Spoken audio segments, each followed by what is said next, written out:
నమస్తే మిత్రులారా, నేటి విద్య ఉద్యోగ సమాచారానికి స్వాగతం సుస్వాగతం. వివిధ మెయిన్ పేపర్లో వచ్చినటువంటి అన్ని న్యూస్ కూడా తెలుసుకోవడానికి ప్రయత్నం అయితే చేద్దాం. మొదటిసారి వీడియో చూస్తున్నటువంటి ఆస్పిరెంట్స్ ఎవరైతే ఉన్నారో తప్పకుండా తంబు సింబల్ పైన ప్రెస్ చేసి లైక్ చేస్తారని, అదేవిధంగా సబ్స్క్రైబ్ చేసుకుంటారని మనస్ఫూర్తిగా కోరుకుంటాను. అనేక న్యూస్ పేపర్లు చూసి ఇవన్నీ న్యూస్ కూడా మీకు అందజేస్తున్నాను కాబట్టి తప్పకుండా లైక్ చేయండి, అదేవిధంగా సబ్స్క్రైబ్ చేసుకోండి. చాలామంది చూస్తున్నారు కానీ లైక్ ఇవ్వడం లేదు. మీ నుంచి నేను ఆశించేది ఒక లైక్ మాత్రమే కాబట్టి తప్పకుండా లైక్ చేసి ఉంటారని మనస్ఫూర్తిగా కోరుకుంటూ వీడియోలోకి వెళ్ళిపోదాం. టెట్ మరియు డిఎస్సికి సంబంధించినటువంటి అనేక ఫ్రీ క్లాసెస్ అనేటువంటిది, ఇంగ్లీష్కి సంబంధించినటువంటి అనేక మెటీరియల్ అనేటువంటిది మన యొక్క ఛానల్లో ఉన్నాయి. వాటిని వినియోగించుకోండి. వీలైతే మన యాప్లో చాలా పీడిఎఫ్ అనేటువంటిది ఫ్రీగా ఉన్నాయి. వాటిని వినియోగించుకోవడానికి ప్రయత్నం అయితే చేయండి. ఇంకా మొదటి అప్డేట్లోకి వెళ్ళిపోయినట్లయితే మెయిన్గా ఇక్కడ చూడండి, గ్రూప్ 2 లేదా గ్రూప్ 3 పోస్టుల భర్తీ లేనట్టేనా, గ్రూప్ 1 నియామకాలపై హైకోర్టు స్టే. ఈ రెండింటిపైన గ్రూప్ 1 ప్రభావము, ఆరోహణ క్రమంలో పోస్టుల భర్తీ. ఆరోహణ క్రమం అంటే మనందరికీ తెలుసండి, ఎందుకంటే హయ్యెస్ట్ పోస్టు నుంచి లోయెస్ట్కు సంబంధించినటువంటిది. కోర్టులో కేసు తేలేదాకా ఆ రెండింటి నియామక ప్రక్రియ నిలిచినట్టే. ఎందుకంటే ఇప్పుడు గ్రూప్ 1లో వచ్చినటువంటి వాళ్ళు, అదేవిధంగా ఇప్పుడు గ్రూప్ 2 కావచ్చు, గ్రూప్ 3 కావచ్చు. గ్రూప్ 2లో అయితే వాళ్ళు కూడా టాపర్స్గా నిలిచారు కాబట్టి గ్రూప్ 1లోకి వాళ్ళు వెళ్ళిపోతారు. కాబట్టి ఫస్ట్ పోస్టింగ్ అనేటువంటిది గ్రూప్ 1 ఇస్తే చాలా బెటర్. ఎందుకంటే గ్రూప్ 2 పోస్ట్ కూడా చాలా కీలకమైనటువంటిది కాబట్టి ఫస్ట్ గ్రూప్ 2 అనేటువంటిది ఇచ్చేస్తే వాళ్ళు దానికి వెళ్ళిపోతారు. మళ్ళీ రిలిక్విష్మెంట్ అనేటువంటిది ఇవ్వరు కాబట్టి ప్రభుత్వము తప్పకుండా మిగిలిపోయే ప్రమాదం ఉంది. చాలామంది అభ్యర్థులకు నష్టం చేకూరుతుంది కాబట్టి రిలిక్విష్మెంట్ అనేటువంటిది ఇవ్వరు కాబట్టి తప్పకుండా ఆరోహణ క్రమంలో పోస్టుల భర్తీ అనేటువంటిది చేయాల్సినటువంటి అవసరం అయితే ఉంది. అయితే ఇక్కడ చూడండి, గ్రూప్ 1 నియామకాలపై హైకోర్టు స్టే విధించింది. ఓ కొత్త చిక్కు వచ్చి పడింది. గ్రూప్ 1 పోస్టులతో పాటు గ్రూప్ 2, గ్రూప్ 3 పోస్టుల భర్తీపై ఈ ఎఫెక్ట్ పడేలా కనిపిస్తున్నది. ఈ స్టేను ఎత్తివేసేందుకు ఇటీవల కోర్టు నిరాకరించింది. జూన్ 11కు ఈ కేసు విచారణ అనేటువంటిది వాయిదా వేసింది.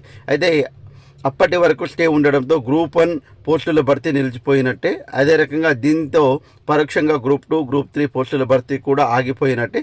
ఎందుకంటే గ్రూప్ 1 అంశం ఏదో ఒకటి తేలితేనే గ్రూప్ 2 కావచ్చు, గ్రూప్ 3 కావచ్చు పోస్టుల భర్తీ ఒక కొలిక్కి రానంది. చిక్కుముడి ఇక్కడనే ఉద్యోగాల భర్తీలో పోస్టులను ఆరోహణ అంటే ఎగువ నుంచి దిగువ క్రమంలో భర్తీ చేస్తామని టీజీపీఎస్సీ పలుమారు ప్రకటించింది. అయితే పెద్ద హోదా గల ఉద్యోగాలను ముందు భర్తీ చేసి ఆ తర్వాత చిన్న క్యాడర్ గల ఉద్యోగాలను వరుస క్రమంలో భర్తీ చేయడం అనేటువంటిది ఈ విధానం యొక్క ప్రత్యేకత. పోస్టులు బ్యాక్లాగ్ కాకుండా ఉండేందుకు ఈ విధానాన్ని అనుసరిస్తామని కమిషన్ తెలిపింది.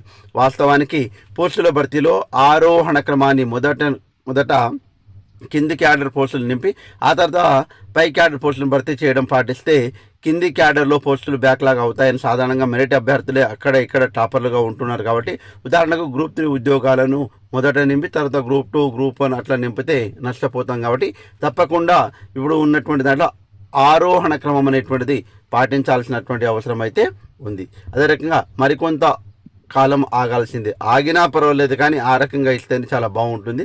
ఎందుకంటే ఇక్కడ ఉన్నటువంటి దాంట్లో ఇప్పుడు మరికొంత ఆలస్యం చేయాల్సినటువంటి అవసరం అయితే ఉంది. ఏది ఏమైనా తప్పకుండా ఆ రకంగా ప్రభుత్వం అయితే డెసిషన్ తీసుకోవాలి. ఎంత త్వరగా వీలైతే అంత త్వరగా గ్రూప్ 1 కోర్టు కేసు క్లియర్ చేసి తప్పకుండా భర్తీ అనేటువంటిది ప్రక్రియను చేపట్టాలని మనస్ఫూర్తిగా కోరుకుందాం. ఇంకా చూసినట్లయితే ఇక్కడ చూడండి, నిన్న 45 డిమాండ్లకు ఓకే. ఉద్యోగాల డిమాండ్లు పరిష్కారానికి త్రిసభ్య కమిటీ షరతు. ఆర్థిక భారం లేనివి ముందుగా అమలు చేయాలని యోచన. మిగతా 12 డిమాండ్లు దిశల వారీగా అమలు. త్వరలోనే సీఎంకు కమిటీ నివేదిక. ఏది ఏమైనా తప్పకుండా అయితే 57 డిమాండ్లతో ఆర్థిక భారం లేని 45 డిమాండ్లను త్వరతో అమలు చేయబడుతున్నట్టు మనకు నిన్న సీఎం గారితో సమావేశం కావడం అనేటువంటి జరిగింది. సో ఏది ఏమైనా తప్పకుండా ఇప్పటి వరకు ఉన్నటువంటి చాలా సమస్యలు అయితే ఉన్నాయి. వాటి తప్పకుండా వాటిని క్లియర్ చేయడానికి ప్రభుత్వం అయితే మనకు ఇప్పటివరకు మెయిన్గా నాకు తెలిసినటువంటిది దాంట్లో 1, 2 చూడండి, మన డిఏలు, ఆ పిఆర్సీలు అవన్నీ ఇచ్చేదానికంటే ఒకటి ఫస్ట్ 317 ఎఫెక్టెడ్ ఉపాధ్యాయులకు న్యాయం చేయాలి. రెండవది ఏంటంటే ఇక్కడ ఉన్నటువంటి దాంట్లో మెయిన్గా అన్నిటికంటే ముందు చేయాల్సింది హెల్త్ స్కీమ్ అండి. హెల్త్కు ఆరోగ్యశ్రీ కార్డు ఉన్నా బాగుండేది. మన తల్లిదండ్రులకు ఎవరైతే ఉపాధ్యాయులుగా ఉన్నటువంటి, ఉద్యోగులుగా ఉన్నటువంటి వాళ్ళు కుటుంబ సభ్యులు అందరికీ ఏ చిన్నది ఏమన్నా కానీ తప్పకుండా వాళ్ళ హాస్పిటల్లో లక్షల రూపాయలు ఖర్చు పెట్టుకోవాలి. తర్వాత దాంట్లో ఎన్నో వస్తాయి లేకుండా రాకపోవడం అనేటువంటిది చాలా ఇబ్బందికరమైనటువంటి విషయం. హెల్త్ గురించి ఆలోచించే ప్రభుత్వం ఉన్నప్పుడు తప్పకుండా హెల్త్ స్కీమ్ అనేటువంటిది మనకు ఇవ్వాల్సినటువంటి అవసరం అయితే ఉంది. ఇంకా 2 డిఎల్ ఇస్తే ఇవ్వవచ్చు అనేటువంటి ఉద్దేశం అయితే వాళ్ళు చెప్తూ ఉన్నారు. ఇంజనీరింగ్ ఫీజులు భారీగా పెంపు, కనిష్టంగా 45,000, గరిష్టంగా 75,000 అనేటువంటిది ఇక్కడ ఇవ్వడం అనేటువంటిది జరిగింది. నేడు వెబ్సైట్ 2025 ఫలితాలు విడుదల చేయనున్న ముఖ్యమంత్రి రేవంత్ రెడ్డి గారు.